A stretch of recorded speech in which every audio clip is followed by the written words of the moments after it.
Do you want to go to the gym tomorrow? No. Not even a little bit. I did say, though, I did tell you I have to go to the gym soon. I'm trying to figure out when and how. You should go with me. It's getting complicated because I basically have to do it in the morning. Days. Yeah. I have to do it in the morning because I get off of work, and now if I have to work more than 30 minutes longer, we'll say if I have to work an hour longer than I'm anticipating, my content creation schedule gets choked, and I'm it's not a fan.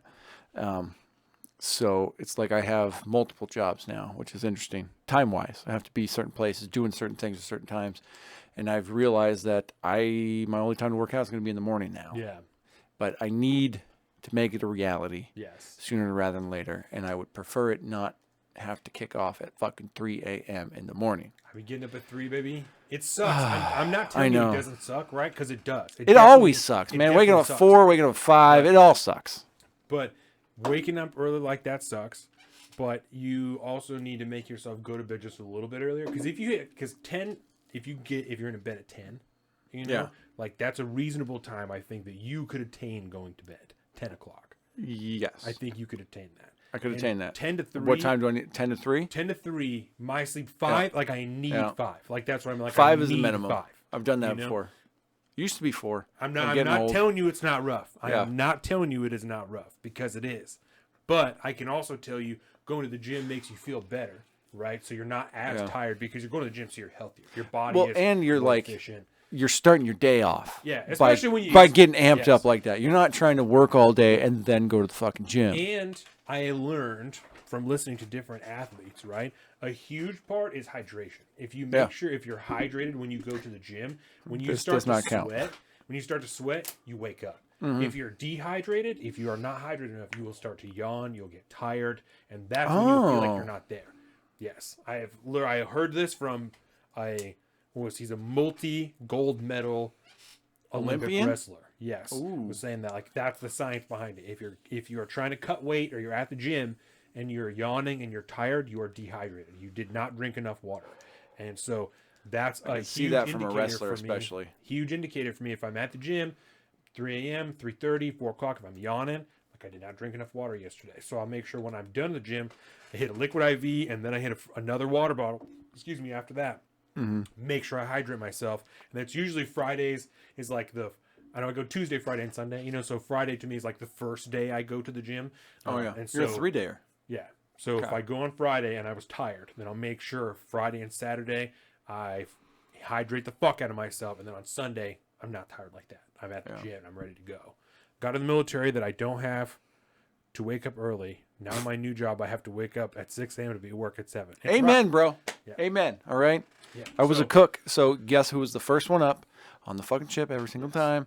Who was the last one to go to bed every single time? Part of that was me because I liked coffee and O'Reilly factor. It was a very bad situation. We should start. But I've never had a moment in my adult life, never had a situation in my adult life where I do not have a job that I have to wake up early as fuck for. Yeah. Ever. I've never had a 9 to 5. What is 9 to 5? My job has always started at 7 or 7:30. That's about it. You should go to the gym with me on a Friday or a Sunday, like early, and just try it.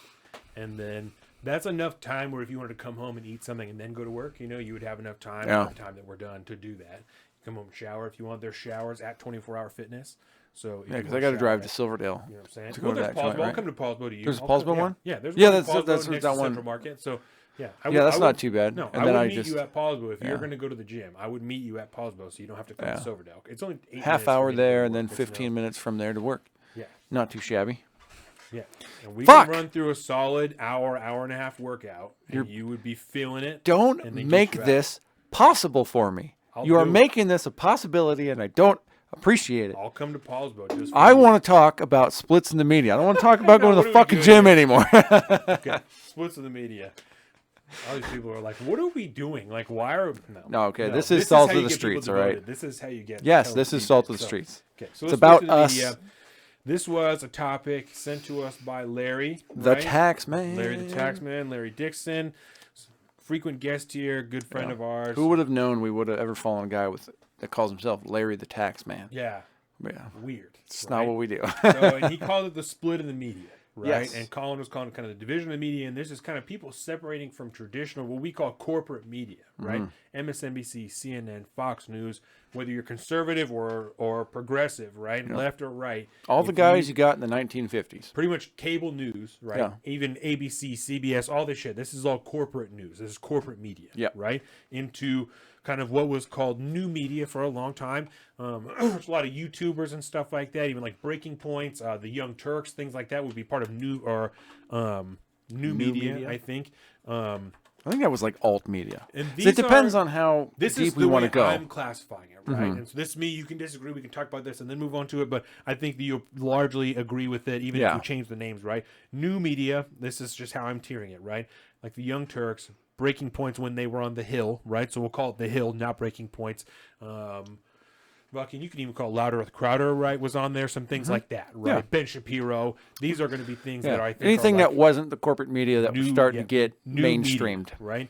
And then you have what I'm calling independent media, which is going to be someone like Tim Pool, who has, even though he worked for, he would even probably be new media instead of independent media. You could either way, right? But independent media, real small creators, right? We would be part of independent media. Shoe on Head will be part of independent media. So once you outgrow your independence, you become new. Yes. Word. Yes. I see where you're thinking now. It's kind of almost like a tiered process.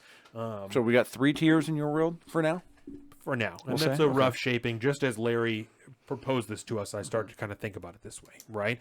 And this is, I sense something that we will flesh out more and more as time goes on, because this will probably be a consistent theme on the show. So what does Larry mean, right? The splitting of the media, the splitting of people's attentions from traditional media to corporate media to independent and new media, right?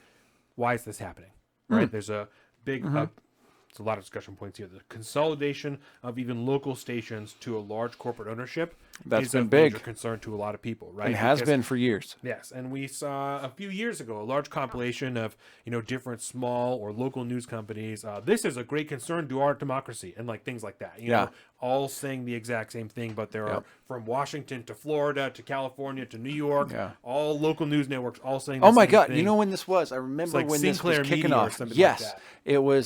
It was during the time of. It was back when I was watching Vice News. Back when Vice News used to be something that was palatable. Yes. Because I was watching Vice News at the same time as I was watching John Oliver at the same time.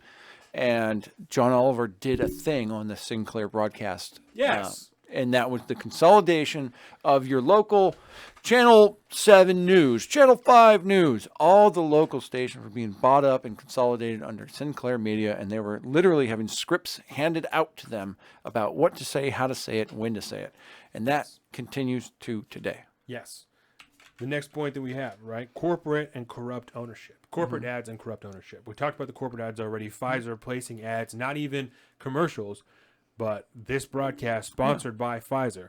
Those ads, BioNTech, right? Things like that, placing sponsored ads on corporate media. And that's what we call them, corporate media. CNN, MSNBC, Start Here podcasts, right? Podcasts, TV shows. Jeff Bezos owns the fucking Washington Post. Yeah. What are we talking about, right? Jeff Bezos, one of the top 5 richest people on the planet, goes back and forth all the time. Him, fucking Elon Musk, Bill Gates. Who knows who really is the richest person on the planet? The point is, I just want to see if we can add something else to the corporate media ads, like brought to you by Pfizer and blah blah blah. Like, does this also, in your mind, equate to like the same car manufacturers, the same fucking Nike and Adidas? It's the same corporate entities supporting their other corporate news entities. If you have a lobbyist in the Capitol and you're also paying for ads, we have a problem. Okay. There's a problem here. Got it. I just, because the only reference I really picked out was like the more topical ones, obviously. Yeah, if you're paying someone to lobby for your interest at a legislative level, and you're also paying corporate media to spread the message that you want, because I don't want to say never, because that just is too definitive, I think, for the show. But I would be very difficult to convince that advertisement money doesn't sway the way that a certain news station might cover certain stories. I would be extremely difficult to convince on that note. I'm not saying it could never be done, you're going to have a Because real there's hard just time people with at it. the end of the day. You're going to have a real hard time with it. Exactly. So welcome to the south of the streets, coming at you every